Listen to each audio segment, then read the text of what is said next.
Isang mapagpalang araw mga kapatid, welcome back to my YouTube channel. For today's video ay magpapalakas muna po tayo ng katawan. Gumising po tayo ng maaga para puntahan at tidnan kung saan ang ay marami daw nagja-jogging pag umaga ganitong oras. Gumising po tayo ng 6 a.m. para salubungin ang magandang sikat ng araw. Ayan na po ang magandang view dito sa Oval, kung saan ay maraming nagja-jogging na mga kabataan at siyempre hindi lang kabataan, mga bata, mga matatanda, kung saan ay nagpapalakas ng mga katawan. Ayan, marami pong nagja-jogging, nakikita nyo naman. May mga ano din dyan, mga nagtitraining ng mga pulis or mga sundalo. Ayan, everyday po yan yung workout nila, ang pagja-jogging.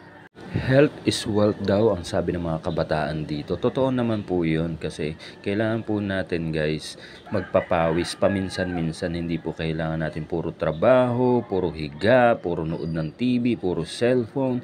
Kailangan din po natin mag-jogging. So simulan na po natin ang pagja-jogging. Ayan. Mapapansin nyo may mga kasabayan tayo dito ng mga matatanda na nagja-jogging din. Ayan, minsan walking na lang po sila. Hindi na po sila makatakbo. Ayan ang aking partner. Ayan, talagang seryoso po siya talagang mag-exercise para ma-maintain ang kanyang body figure. Siyempre, hindi rin papatalo ang aking bunsong anak. Siyempre, nagja-jogging din yan. O, kita nyo, batang-bata pa yan, mahilig na sa jogging, sa exercise. Nigising po talaga namin sila ng maaga para makapag-exercise at sumabay sa amin. Sa totoo lang, mga kapatid, first time ko lang po mapuntahan tong lugar na to, yung Oval. Napakaganda po ng view at napakalawak. Ang ganda. Kita nyo naman yung monument. Hindi ko alam kung si Magellan ba yan o si Lapu-Lapu. Talagang go talaga yung aking panganay na anak na magpa-picture doon sa monumento na may hawak na malaking parang timba o ewan ko kung ano yun o banga, hindi ko alam. Ayan, kapoy na po ang aking bunsong anak. Ayan, masyado na silang napagod sa kanilang pagja-jogging. Ang sabi niya, tubig daw. Ayan, wala naman po kaming baong tubig sa pagkakataon na yan.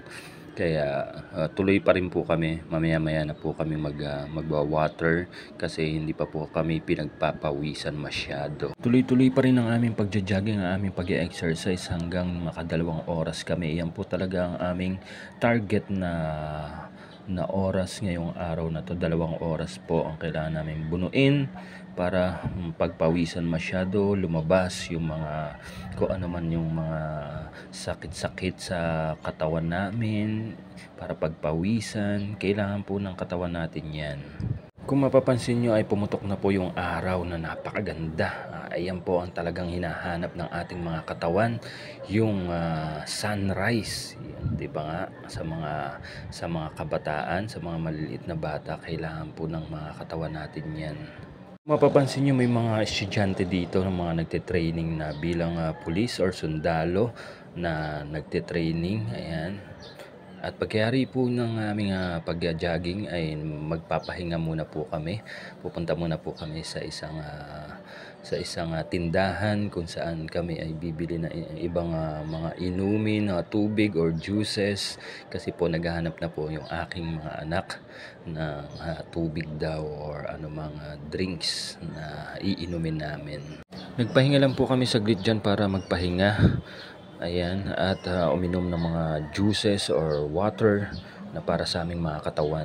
At maya-maya po ay umuwi na rin po kami. Pagkayari namin ng 2 oras mahigit na aming pag-exercise at namili na rin po ako ng tinapay na pandesal with malunggay and egg and cucumber and cheese, and nag-prefer na rin po ako ng aming almusal. So, ayan po ang aking pin-refer. So, that's all lang muna for today's video mga kapatid. Salamat sa pagtanaw. Amping!